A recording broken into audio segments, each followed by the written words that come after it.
मेरे प्रिय देशवासियों, डॉक्टर अंबेडकर ने एक बड़ी खूबसूरत सी चीज़ कही थी और वो उन्होंने ये कहा था कि यदि हम एक संयुक्त, एकीकृत, आधुनिक भारत चाहते तो सभी धर्मों के शास्त्रों का अंत होना चाहिए। अब यहाँ पर उन्होंने बड़ी अच्छी बात कही है कि संयुक्त, एकीकृत, सभी का मिला जुला रूप। अब हम देखते हैं कि भारत में जातियां अलग से, हर 20 किलोमीटर से 25 किलोमीटर के दायरे में हर किसी का भाषा चेंज हो जाता है, उनका कल्चर डिवाइड हो जाता है, उनका कल्चर चेंज हो जाता है भारत में।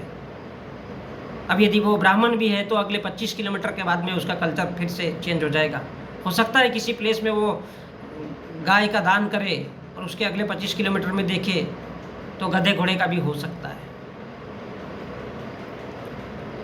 यदि इस 25 किलोमीटर के अंतराल में एक दूसरी भाषा बोली जाती है तो उसी सेम भाषा का अपभ्रंश, थोड़ा टूटा फटा रूप अगले 25 किलोमीटर पे मिलेगा।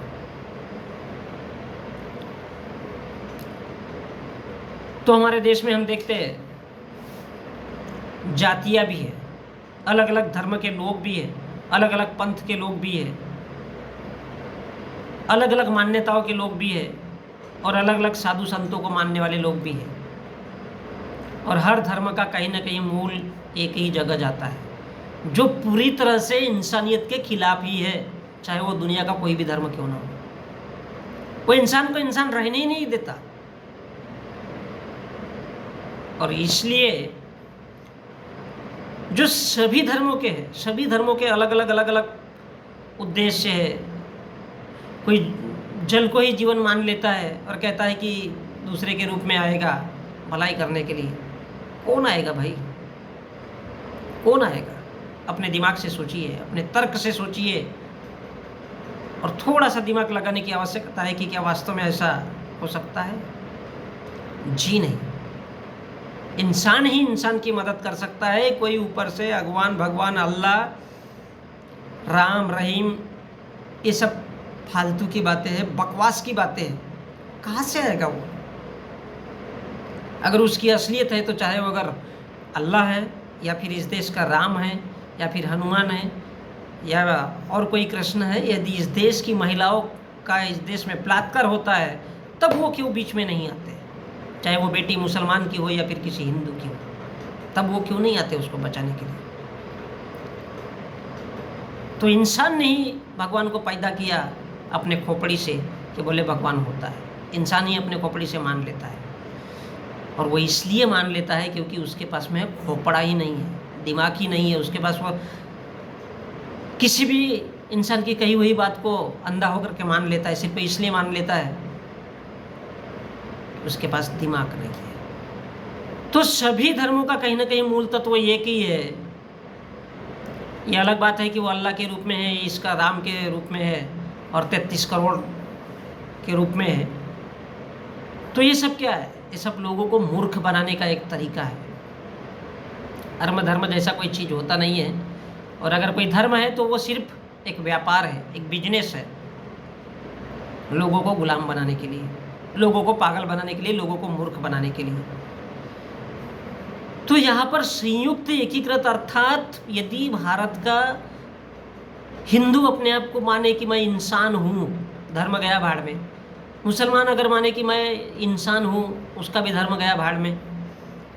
इसी प्रकार से हर धर्म का इंसान अगर माने कि मैं सबसे पहले इंसान हूँ तो सभी लोग मिला जुला करके वो अल्लाह का नाम छोड़ देगा, ये राम का नाम, हनुमान का नाम छोड़ देगा, तो सभी लोग इंसान ही बचेगा, इंसान ही बना रहेगा। और उसके बाद यदि हर इंसान भारत का सोचेगा तब उसे भारत का संविधान दिखेगा और तभी हर भारत का इंसान, चाहे वो आज मुसलमान है चाहे वो हिंदू है, वो सभी एक दूसरे को इंसानियत की नज़र से देखेंगे, अपनी बेटियों का आदान प्रदान भी करेंगे, शादियां भी कर देंगे उनकी।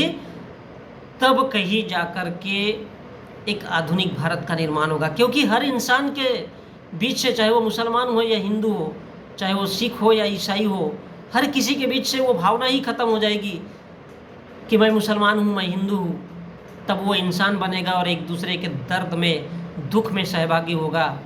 और सच तो यह है कि हर इंसान अलग अलग धर्मों में अलग अलग तरीके से सोचना जब चालू करता है तो उसको इंसान होने का अस्तित्व ही समझ में नहीं आता। वो इंसान को जानवर समझ के चलता है, वो अल्लाह के नाम पे चलता है, ये राम के नाम पे चलता है, लेकिन वो किसी भी सूरत पर इंसान बना नहीं रहना चाहता।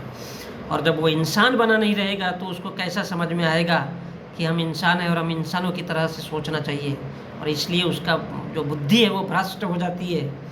और जब भ्रष्ट हो जाती है तो उसको कभी भी समझ में नहीं आता। इसलिए डॉक्टर अम्बेडकर ने बहुत खूबसूरती से कहा है कि यदि हम एक संयुक्त एकीकृत आधुनिक भारत चाहते हैं, हम एक चाहते हैं कि भारत एक बहुत अच्छा देश बने और भारत के लोग बहुत अच्छे से जिए, हर किसी के पास रोजगार हो।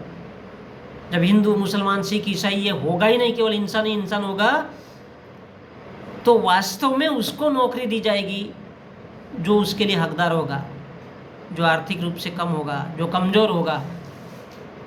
तब वो हिंदू भी कहेगा, मुसलमान भी कहेगा कि नहीं, ईसाई को नौकरी दे दो।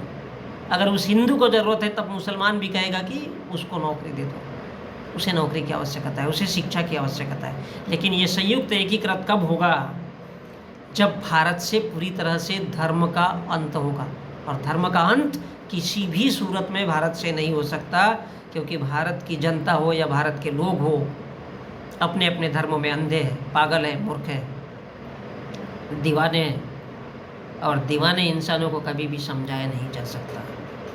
यदि कोई भी इंसान उनको समझाने जाएगा तो सबसे पहले उसकी हत्या की बात करेंगे, उस पर पत्थर मारेंगे, उस पर ईंटें मारेंगे, उस पर लातें मारेंगे, और उस इंसान को ही जिंदा नहीं रहने देंगे जो ये बात कहेगा।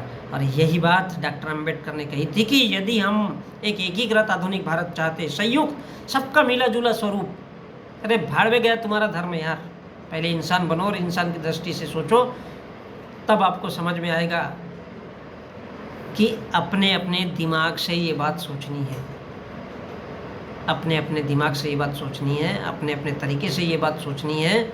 अब वो इस देश का चाहे नौकरी पेशा वाला वर्ग हो, इस देश का प्रधानमंत्री हो, इस देश का मुख्यमंत्री हो, इस देश का सांसद हो, इस देश का विधायक हो, चाहे वो शिक्षक हो, टीचर हो, प्रोफेसर हो, वकील हो, इंजीनियर हो, डॉक्टर हो, चाहे वो महिला कैटेगरी में engineer, doctor, and so on जो भी हो, इन सभी को सोचना होगा, तब जाकर के इस देश से धर्म का अंत होगा।